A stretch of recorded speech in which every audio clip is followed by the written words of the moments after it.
You are listening to the Postcast, presented by the Locked On Senators podcast and the Glebe Central Pub. The Glebe Central Pub is your neighborhood pub in the heart of the Glebe. Great food, great people, and tasty drinks. Visit them at 779 Bank Street and make sure you tell them that Locked On Senators sent you. The Ottawa Senators get dominated tonight. 4-1 was the score. I struggle to say dominated because they almost put up 50 shots, but Pilsy, from the moment that second goal went in, 2 goals in 45 seconds, you knew this one was going to be a loss. Absolutely. Yeah. The Senators, although, you got to give them credit for a really good pushback in the third period. They were just way too far behind at that point. And when you're up against a team with a lot of depth like the Pittsburgh Penguins, and they get some much needed reinforcements and Tristan Jarry back tonight to, unfortunately, my key to victory was get shots at Casey DeSmith. So I'll take an L on that one. But Jarry comes back and Jeff Petrie comes back. So that's a big boost for this team. And the Ottawa Senators, once they're down 2-0, 3-0 didn't make it much better. This team was not able to bounce back. With the way that this team is able to score goals 5-on-5, unless they're getting 9 power play opportunities again, you're probably not coming back from 3-0, Ross. No, and it was Pittsburgh that took advantage and got the better of the power play opportunities in this game, going 1 for 2. I should say Ottawa did go 0 for 3, but once they missed on that one to start the third period, they're down 2, and then they get a power play in the first minute. And you're like, oh, here we go. Yep. Could they make something of it? No. Maybe their worst power play of the night. Yeah, especially, Ross, when Brady Tkachuk scores that goal late in the second. So you almost get a chance at a double momentum goal here, and it just doesn't click for the Ottawa Senators, as I would agree with you. That was the power play I kind of got up for, and it's like, okay, here we go. And just a completely deflated balloon on that one, because after that, it didn't feel that great that the Sens were going to be able to score, because although I mentioned it was a good pushback in the third period, as they outshoot the Penguins 20-12, 20 shots in the period, usually pretty good, although you scored no goals on those 20 shots. That's unfortunate. But I really thought that their best chances were just scrambling, chaotic plays with loose pucks in the crease. It wasn't like they had set up real good opportunities or anything like that. Mind you, a ref quick whistle on a Brady Tkachuk goal that should have been a goal doesn't help the team either. But they weren't able to create enough clear looks for all the lethal shooters they have on this team. And you're not going to beat a team like the Penguins without getting better scoring chances than that. Very well said, Pilsy. Just when I thought I was out, they pulled me back in with that Brady Tkachuk goal at the end of the second period, just over a minute left, made it 3-1. But you're right. I think that chaos is the perfect word to describe the Sens system, if there really is one. And we'll break down each one of these goals. But I think when I look at the generation of these shots, how many were just nothing burgers from the side? I don't even think Jarry broke a sweat on half of them. And then the others, they're just giving away opportunities. Brady has a partial break. He can take it to the net, doesn't, just shoots it over. And then Giroux gets another opportunity 2-on-2, and they don't get a single shot out of those 2 opportunities when the score was 2-0. And yeah, you can play well, but when you play well, when the game's out of reach, it kind of loses its luster a little bit. You can only have so many moral victories. And tonight, the Senators fall 4-1. And Pilsy, to kind of add insult to injury, and maybe this is a stretch, but DJ was the one who said it was supposed to be a mini playoff series, right? They said it in the great video they did for Daniel Maloney, and that's what Brady said at intermission. We're treating this like a mini playoff series. Yep. Second game's when you make adjustments, no?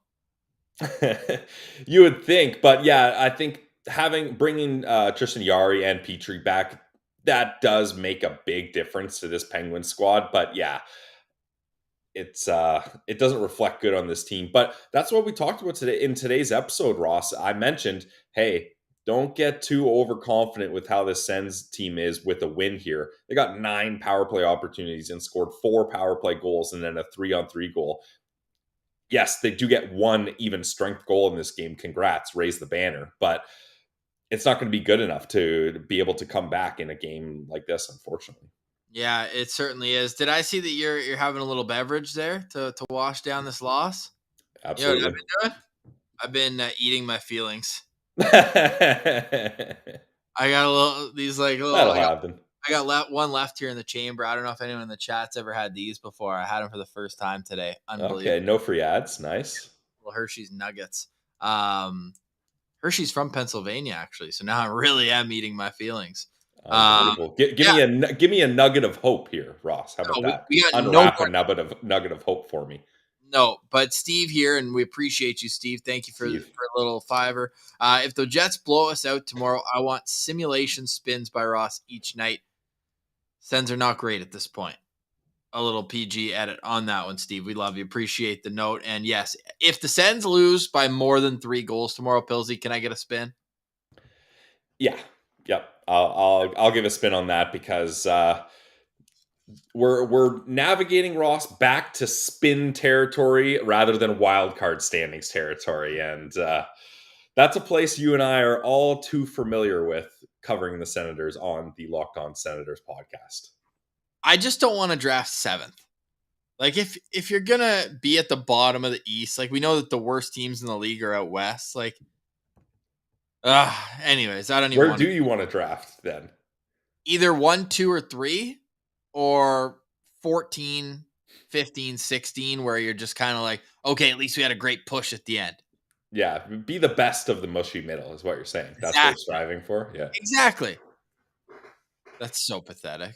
That is loser talk, unfortunately.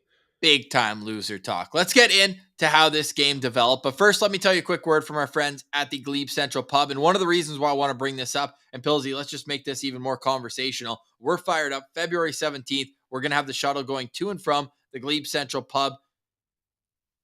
And it's going to be a party. There's no doubt about that. We're going to get some drinks in us at the Glebe Central Pub and then hop on back and forth. We'll make sure we're there in plenty of time for the Chris Neil jersey retirement before they face off with the Chicago Blackhawks. But they actually have a lot of buses going to and from the Sens games at the Glebe Central Pub. Check out their website, glebecentralpub.com. They've got a full list of all the details, all of the different games that they have for you. You going to do that once or twice at the Glebe Central Pub?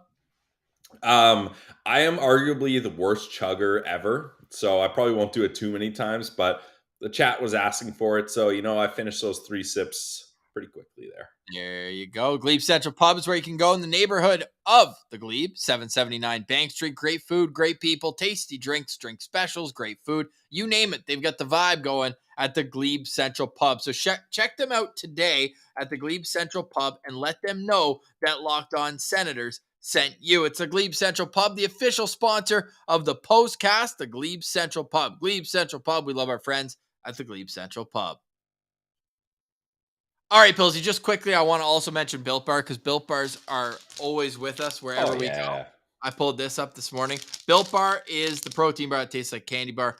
Great taste. And then they make sure they find a way to make it taste good as well. So head over to their website, built.com, and then just use our promo code LOCKEDON15. What's better than that? Promo code LOCKEDON15 gets you 15% off your next order at Built Bar, where it's high in protein, high in fiber, low in sugar, and low in fat. So don't get the nutrition as a part of a tasty treat. It's built.com. Promo code LOCKEDON15 gets you 15% off your next order. All right, Pillsy. So the Sens lose 4-1 tonight. It's a bad game overall. What's your first note? My first note is that without extended power play time, this team is going to continue to have these struggles. And look, we've been hard on the goaltending lately.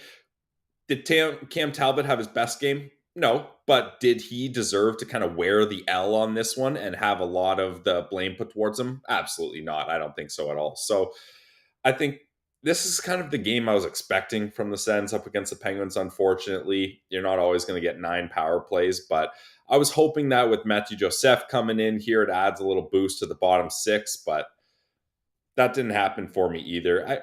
If this was last year, Ross, we would be saying this is a good rebuilding effort. But I'm sick of saying this is a good rebuilding effort. I would like to strive for more. Rebuild is over, Pillsy. Now we're just I thought so.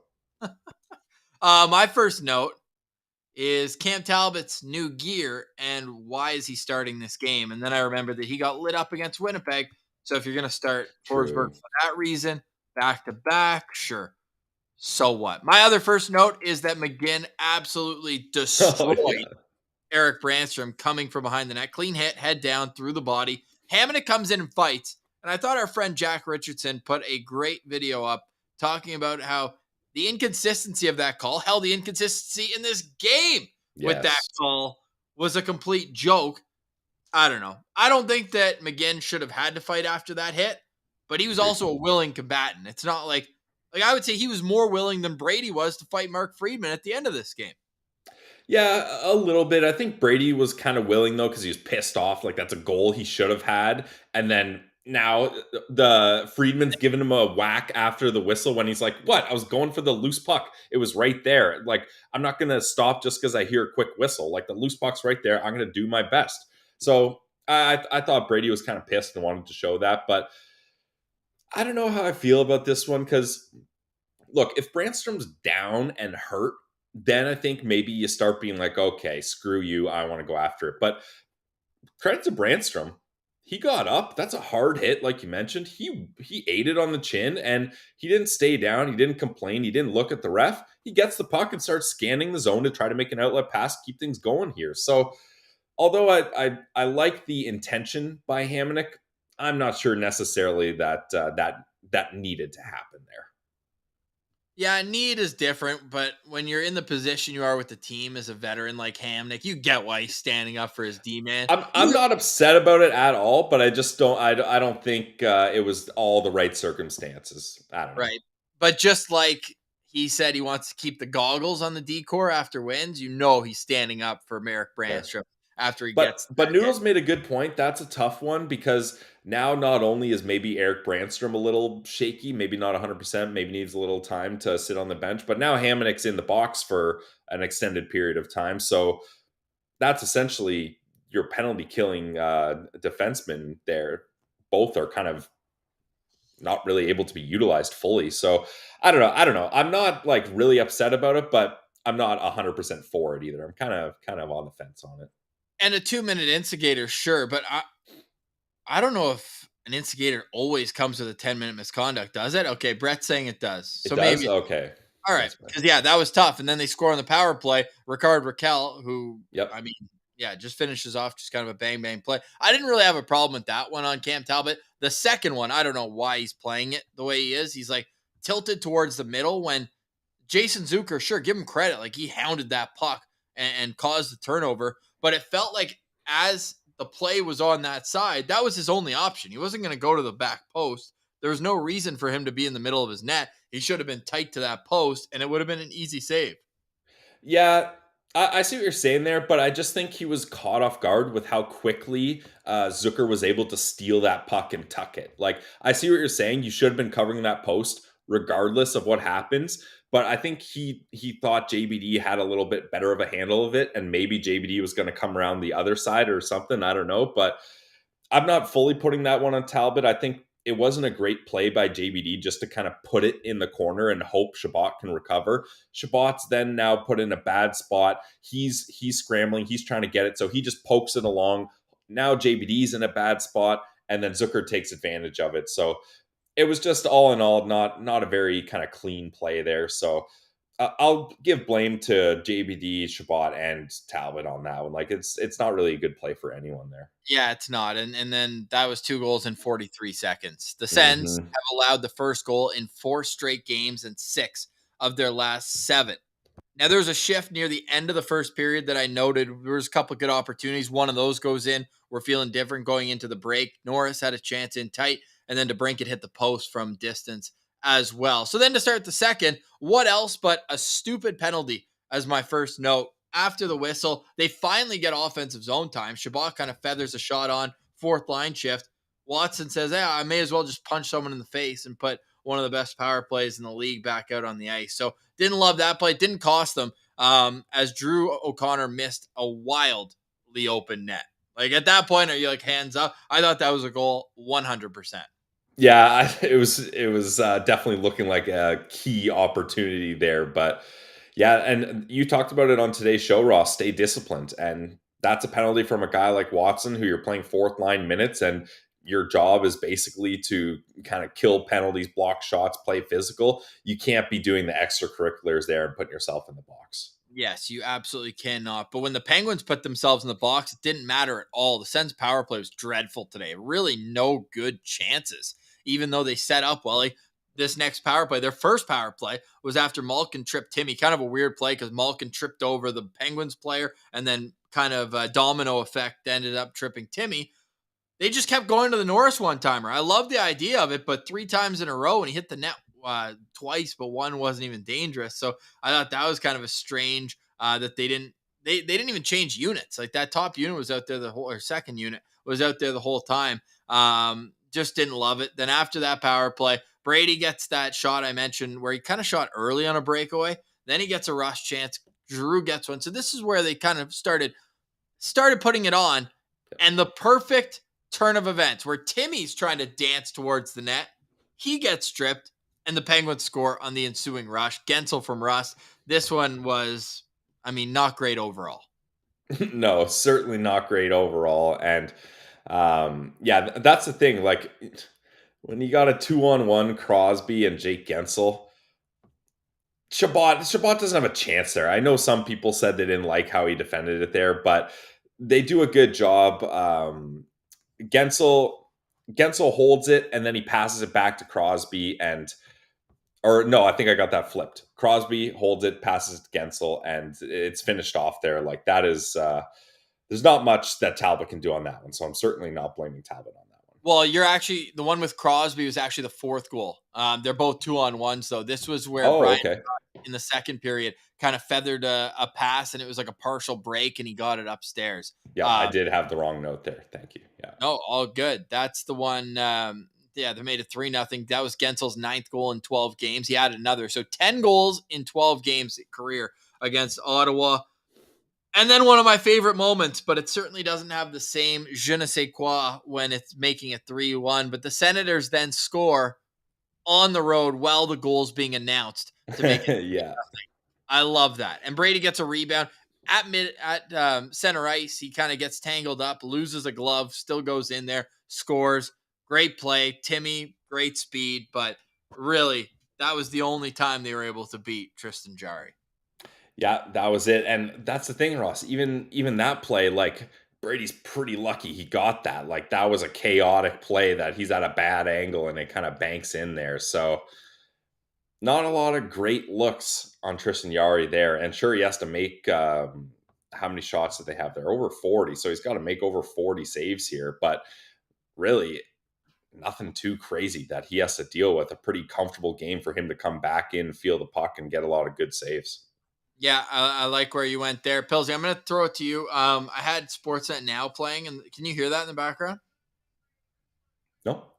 Oh, okay. I'll just leave it then. I had it on Sportsnet Now, so I guess it snapped out, and now my volume is what I was listening to the game on. So all of a sudden, it kind of jolted me. I said, "That'll happen." What's going on? That's loud. I thought I was home alone. Like, Alfie, you watching TV or something? No. But yeah, so 4-1, third period. Like, actually, you know what? I do want to get into this. That was some of the worst player support I've seen all season. Drake Batherson kind of acting like he was going to help Jacob Bernard-Docker. And then when JBD lost the puck, which sure, you can definitely fault him for that, Drake tries to pinch, and there's no one behind him. And you have Sidney Crosby and Jake Gensel on a 2-on-1 because of it. Like, there are times, and they showed it on the broadcast last week, where Drake Batherson just steps on the ice and gets a minus. This was the most well-earned minus I've seen from him for a while.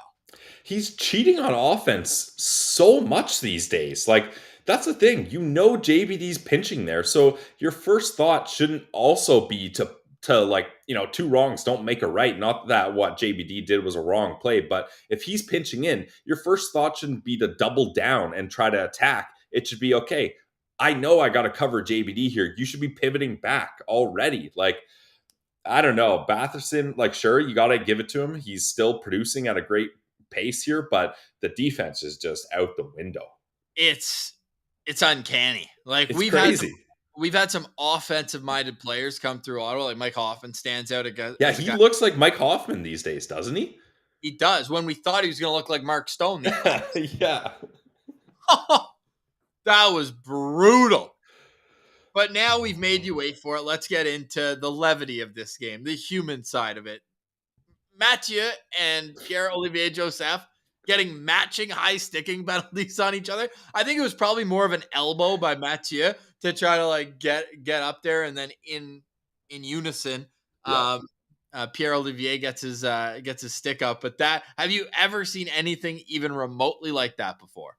No, not at all. Like that was so funny. Like I didn't fully realize what happened, and then I was like, oh, Pierre Olivier Joseph, like he's gonna get a high sticking penalty. And then they were talking about Matthew Joseph also doing it. And I was like, wait, not on the same play. Like they're both getting it, and the reaction from the parents was just perfect. Like that is, and yeah, Ross is gonna pull it up here. Like that, just like a no, guys, like both of you. So that was a classic reaction, and honestly, I love seeing any parent reactions in the crowd because you really see that they're dialed into the game here. And I like Ross. I got to give credit to the Josephs. Thank you for one person wearing one jersey and one person wearing the other. I don't think there's a thing I hate more in the world than a split jersey down the middle, like a Ottawa one, a left side, Pittsburgh right side. Like that is just atrocious. So I'm glad they split it like this. Yeah, well said. I'm glad that you went there. The split jersey.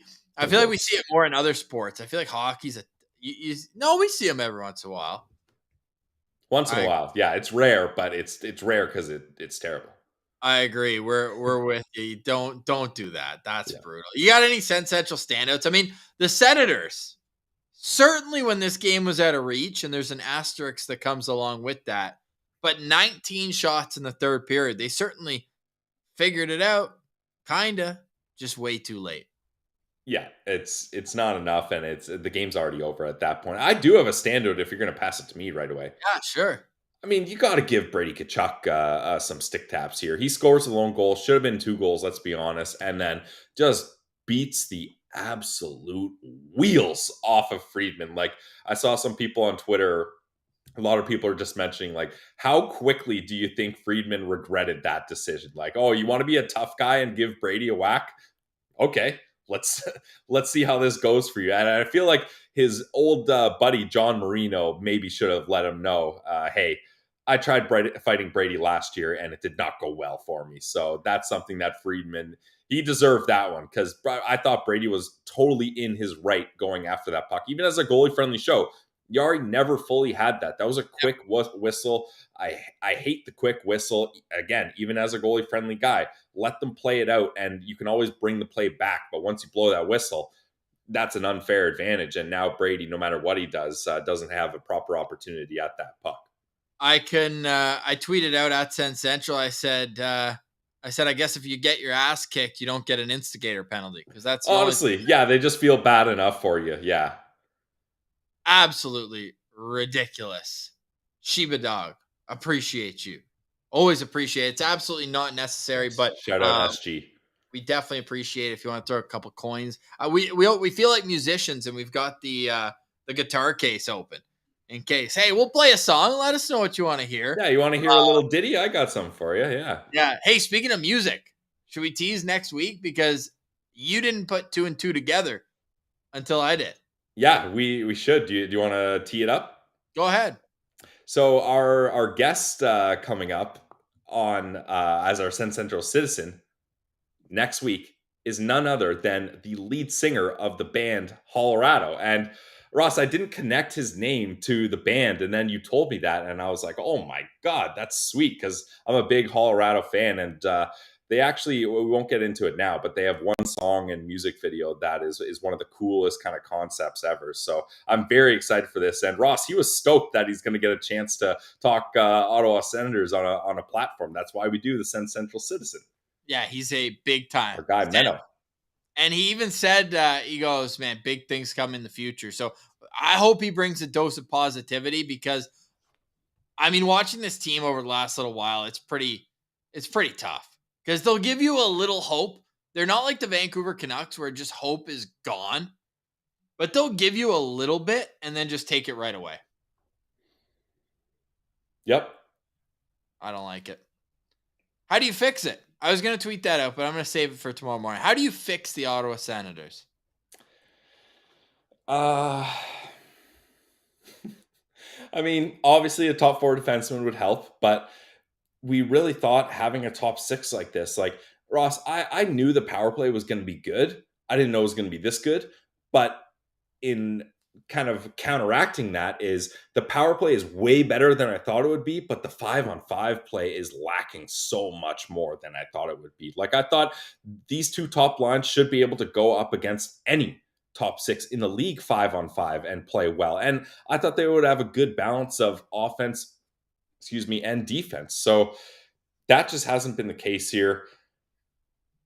I think a lot of it, as a lot of people know and are suggesting, boils down to the coaching, unfortunately. Like if you're not able to get this group to be able to capitalize on getting 40 plus shots, we got some structural issues here, and the systems obviously aren't turning into scoring chances and aren't turning into goals. So I think new ownership is going to be the key that changes everything here, Ross, because it can't come quick enough. This team needs change from top down, like top trickling down. I think that's the best way to enforce change in any kind of organization.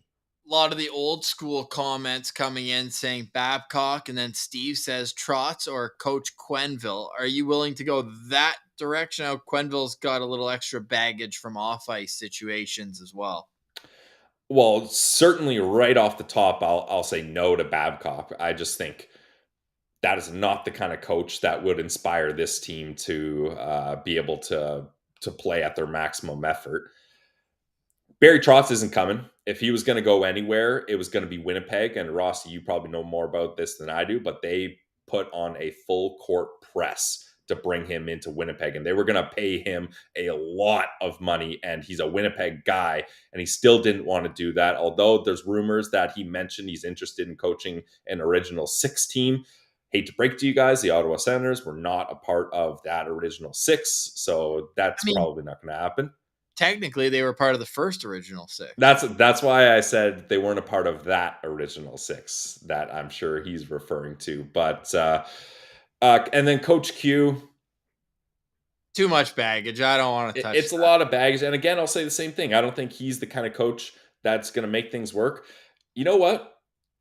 I think this team would be doing itself a big disservice not to give Troy Mann a chance. Don't you agree? Like, I don't necessarily think he can be the savior, but I think he's earned himself a chance. He knows a lot of these players, and it's kind of a low risk move. Like, he wouldn't be after a massive paycheck here as a first time NHL coach. I would look at that as an option, especially if you're not quite sure you want to lock a guy down for big money and big term. Yeah. The only thing I worry about with Troy, man, I love his system sound, but like even Belleville, and I know lots of bodies in and out, but like they haven't been consistent either. But that's what I'm saying. I don't necessarily think he would be a savior, but I think if you let some other team have a chance with him, you'd regret it. I just think you need to go experience. And I know Bruce Boudreau's obviously, they interviewed Bruce Boudreau with this job. I don't think I like that fit. I think Bruce is a great short-term coach, which I think he's proven. Yeah, I think it sucks, man. I hate that we're even having this conversation, but I don't know. I don't even know who'd be at the top of my wish list right now. But you mentioned Winnipeg, the team coming to Ottawa tomorrow. All they did was change coach, and this team looks completely different. Completely different. So I wonder what it would do to change what Ottawa does. And that's not to say that DJ hasn't learned over the course of the years. He has done a few things different, but I then look and he's like the fifth longest serving coach in the NHL. And the others have all won the Stanley Cup, and the others are either the Stanley Cup or Coach of the Year because Rob Brindamore doesn't have a cup. Yeah, no, I think you said it perfectly. I forget when it was, but like where in the league or any professional sports could you have a general manager and head coach combo that have missed the playoffs and have been this bad? Like not even missing the playoffs, like, oh, almost made it, an injury or two or a couple points away, like absolute trash. And they've had this long of a run together. It doesn't happen. No, it simply doesn't. Like, Yeah. yeah, the only coaches that have been on their teams longer: Tampa Bay, 2 cups; Pittsburgh, 2 cups; Colorado, Stanley Cup; Carolina, Rod Brindamore, Coach of the Year; Craig Berube, Stanley Cup. And then after the 2018 season, or sorry, after the 2019 season ended, Todd McClellan, DJ Smith, Dallas Eakins all got hired right there. And Anaheim fans are probably in the same boat with Dallas Eakins. Get this, in 209 games going tonight, so now 210, Dallas Eakins and the Anaheim Ducks have the exact same, have 4 more losses than the Ottawa Senators. Like, that's the company that they're in right now when it comes to long-term outlook of the coaching staff. And even Anaheim's changed the GM since then. Hmm. So, like, they're the one team here that's at the bottom of the standings and there's just no changes. And look, they're good guys. Pierre Dorion was great on the radio today. I thought he took responsibility, but at some point, it's like you take responsibility over and over again. It's like, man, some point. And that's the thing, Ross. Neither of us are up here saying that they're doing a terrible job or that we don't like them or you don't think they're fit. We're just saying the honest truth. Like, they've had their time here. They've had a long time here together. They've done some things. They've tried. Hasn't worked. It's a results-based business. And as a GM or a coach, you know that you can do your damn best every day, but if you don't get results, it's not sustainable. You can't stick around. So they're going to have to finish out this year or at least until new ownership comes in. But I can almost guarantee you new ownership will bring a new coach and new GM. Like, I would be absolutely shocked if it didn't. So then at this point, we're just in kind of like a waiting, holding pattern. Yep. And it's unfortunate and it's a tough place to be, especially when you're in a weird, mushy middle like the Sens are. But it's going to be that awkward period where, I mean, transitioning to a new owner is no joke. Like, that is a massive endeavor by not only the new owners, but everyone involved in this team. It's a huge, huge change. It doesn't happen that often in the NHL for a reason.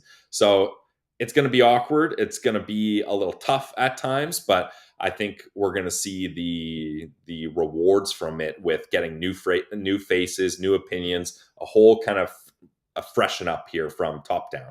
Yes, and I agree with that. But what do we do to approach that? And I'm curious how the listeners will put in the chat. Like, do you want us to just keep banging the same drum, knowing that nothing's going to change until new ownership comes in, or do we just kind of have that as an understanding, a mutual understanding, and just cover the team game by game for what it is, and say, okay, this player is improving, this player is getting worse. It's just like, from Yep. the team aspect, it's going to be in a holding pattern, and whether that's right or wrong, I guess we could get into. But I think as a whole, it's just kind of meh.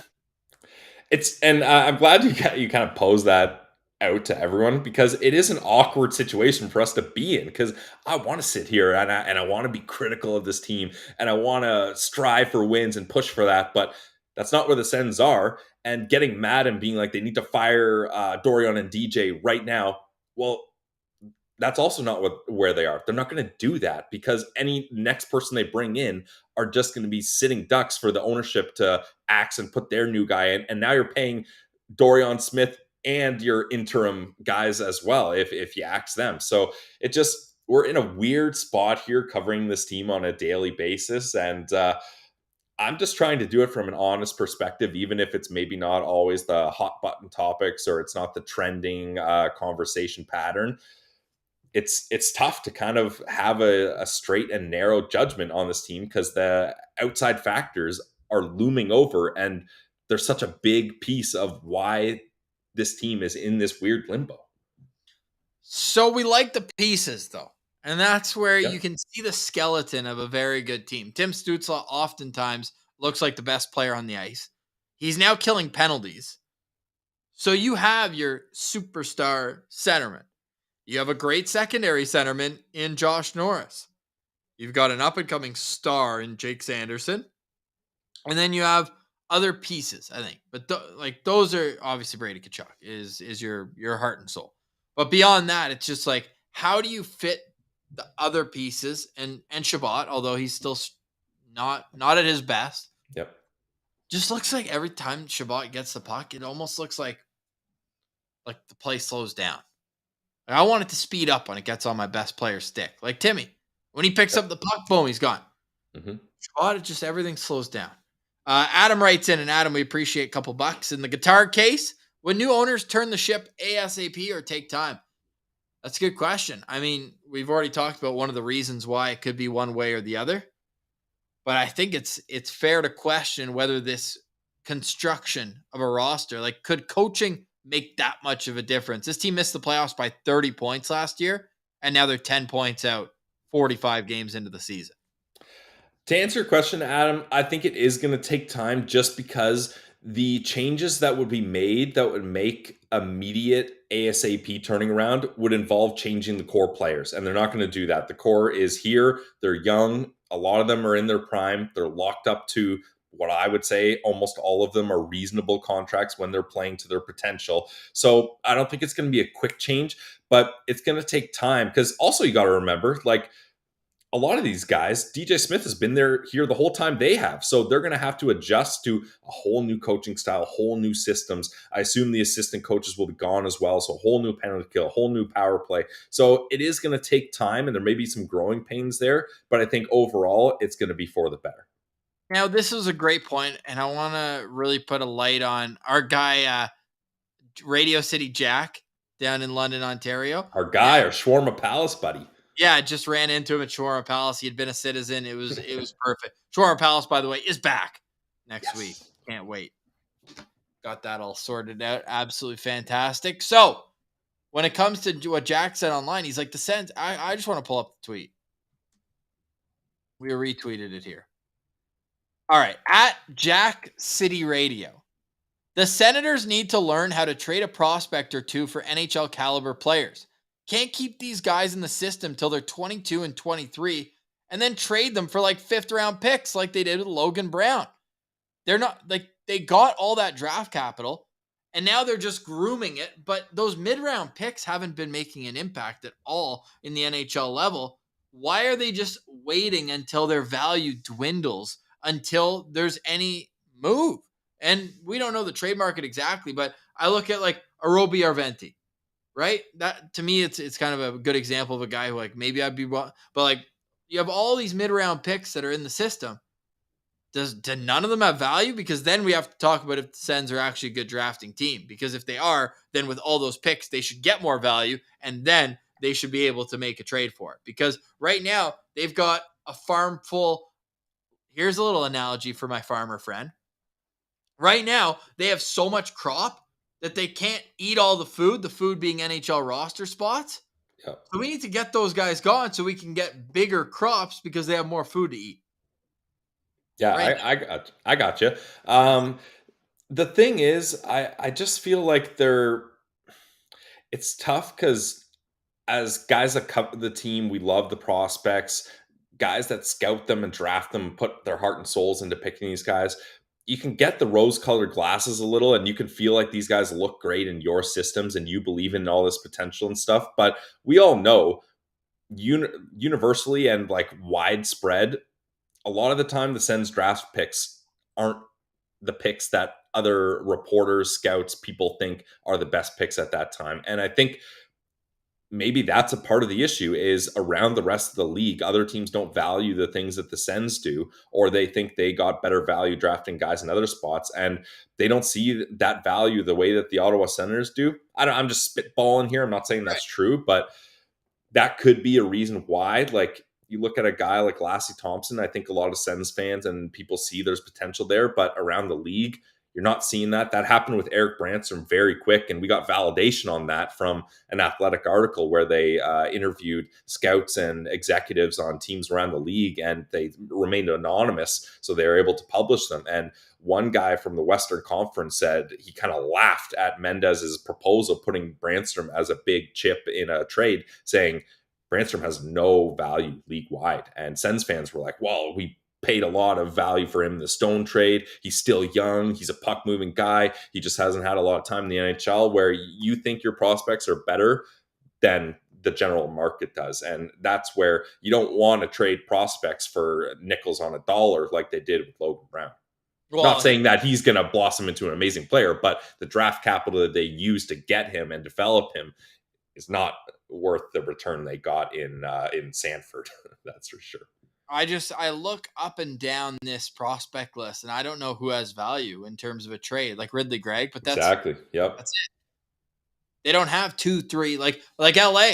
LA drafted so well. They get Kevin Fiala, and they don't have to give up as much in pick capital because they have Brock Faber, and now Yep. they're still at a surplus of defensemen, and they Mm-hmm. gave up what would have been Ottawa's top prospect in terms of how you value where those guys are right now. So it's a tough spot that they've put themselves in.